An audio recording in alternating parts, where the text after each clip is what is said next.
ভাই তুই তো মাদ্রাসা থেকে আসলি, তা ওই পাড়ার ওই ক্ষেতটা দেখে আসি, চল চল। ভাই এবারে পুঁই শাক তো ভালোই হয়েছে, আর বেচা বিক্রি খুব ভালো হয়েছে, আর যা আছে তাও ভালো বিক্রি হবে না, দেখে সেরকম বোঝা যাচ্ছে। আলহামদুলিল্লাহ, আল্লাহর দরবারে হাজারো শুকরিয়া। আল্লাহ তাআলা আমাদের এত বরকত দান করেছেন।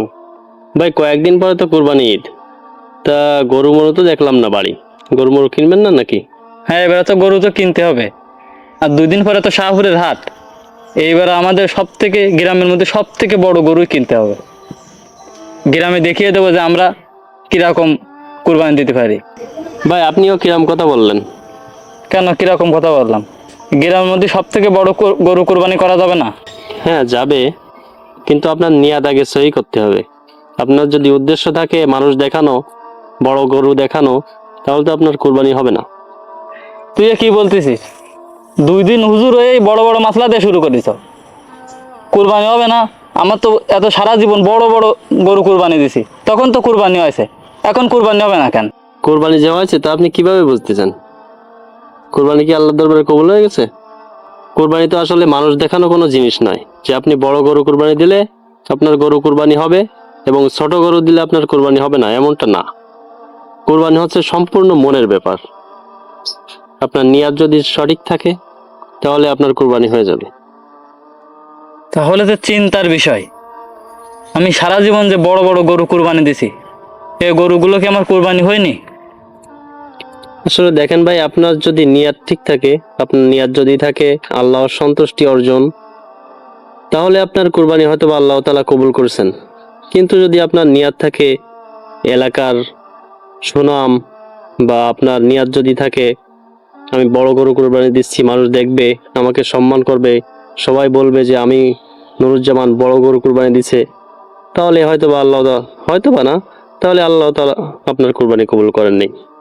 এটা লোক দেখানো হয়ে গেছে। ঠিক আছে ভাই? তাহলে কি এবার বড় গরু কিনবো না? বড় গরু ভাই আপনি আপনার সামর্থ্য অনুযায়ী কিনেন, তাতে কোনো সমস্যা নেই, কিন্তু আপনার আগে নিয়াতটা সহি করতে হবে। কারণ আল্লাহ তাআলার দরবারে তো রক্ত মাংস কিছুই পৌঁছায় না, পৌঁছায় শুধু আপনার তাকওয়া। আল্লাহ তাআলা কোরআনের ভিতরে বলছেন, কুল ইন্না সলাতি ওয়া নুসুকি ওয়া মাহইয়ায়া ওয়া মামাতি লিল্লাহি রাব্বিল আলামিন। আল্লাহ তাআলা বলেন, আমার নামাজ, আমার যাবতীয় ইবাদত, আমার জীবন, আমার মরণ সবকিছুই বিশ্বজাহানের প্রতিপালকের জন্য নিবেদিত। তুই যে কথাগুলো বললি তা ঠিক আছে, আমি দেখি এই সম্পর্কে ইমাম সাহেবের কাছে আরো কিছু শুনবানি। হ্যাঁ, আপনি আর ইমাম সাহেবের কাছেও শোনেন এই বিষয়ে। আর এই সপ্তাহে যে গরু কিনতে হবে এটা করলাম ফাইনাল, তুই আমার সাথে যাবি। ঠিক আছে, আমি অবশ্যই যাব ইনশাআল্লাহ। তাহলে চল বাড়ির দিকে যাই। ঠিক আছে। আসসালামু আলাইকুম। ওয়ালাইকুম আসসালাম। ভাই তোমার তো বেশ কিছুক্ষণ ধরে খুঁজতেছি, তুমি এখানে বসে আছো? হ্যাঁ, আমি তো এখানেই আছি। ভাই তুমি গরু কিনতে যেতে চাইছিলে না? গরু তো আমি একটা দেখে আইছি। কোথায়? ওই যে সাজুকে গরু। ও, তা ঠিক টাকা পয়সা ঠিক করে আছে না? হ্যাঁ ঠিক করে। কয় টাকা? 2 লক্ষ টাকা। কি, ওই গরুকে 2 লাখ টাকা হয়? ও তো 1,10,000 এরকম হতে পারে। ভাই আমিও তো জানি ওই গরুটার দাম সর্বোচ্চ হলে 1.5 লাখ টাকা হতে পারে, কিন্তু আমি 2 দিন আগে সাজুর কাছে গেছিলাম। এ সাজু, জি ভাই। কেমন আছো? ভাই আলহামদুলিল্লাহ, আপনি ভালো আছেন? আলহামদুলিল্লাহ। তোমার সাথে অনেকদিন দেখা হয় না, এদিকে আসো তো একটু কথা বলি। ভাই বলেন। তারপর তোমার কি খবর? ভালো ভাই। তারপর তোমার আব্বু শুনলাম অসুস্থ, আব্বুর কি খবর এখন? আব্বু এখনো অসুস্থ আছে। ও, ডাক্তার দেখাচ্ছ? হয়, ডাক্তারের কাছে নিয়ে গেছিলাম, তা ডাক্তার বলেছে 2 লক্ষ টাকা লাগবে।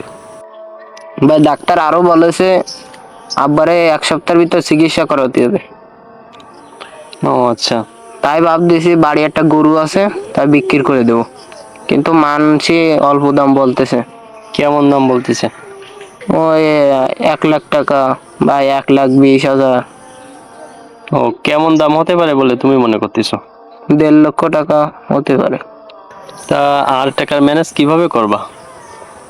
ভাই আমার ওই গরুটাই শেষ সম্বল ছিল, আর ওই বিটে বাড়িটা কি করবো তা নিজেও বুঝতে পারছি না। ভাই কুরবানি ঈদের তো আর অল্প কয়দিন আছে, গরুটা যদি কুরবানির সময় না বিক্রি করতে পারি, তাহলে তো কুরবানি ঈদের পরেও আমি আর এই গরুটা বিক্রি করতে পারবো না, সেই সময় তো বড় এক ঝামেলায় পড়ে যাবো।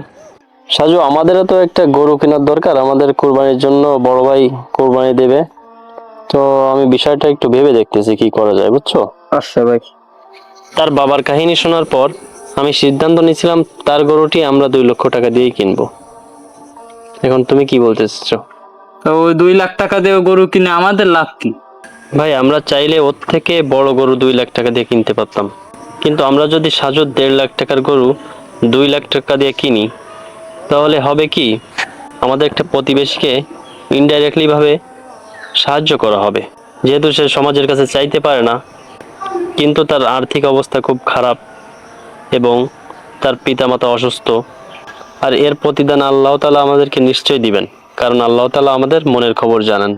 এজন্য আমি চাইতেছি যে আমাদের কুরবানির মাধ্যম দিয়ে একজনের বড় ধরনের একটা উপকার হয়ে যাক। তুমি কি বলো? আমি তো আর হাদিস কোরআন পড়ি নাই, এখন তুমি হাদিস কোরআন পড়েছো, এখন যদি তুমি ভালো বোঝো যে ওইটা করলে আমাদের অনেক নেকি হবে, অনেক সওয়াব হবে, তাহলে তুমি সেটাই করো, যেটা ভালো বোঝো তুমি। ঠিক আছে, তাহলে আমাদের সিদ্ধান্ত এটাই থাক, আমরা সাজুর গরু ইনশাল্লাহ এই ঈদে কুরবানি দিব। ইনশাআল্লাহ।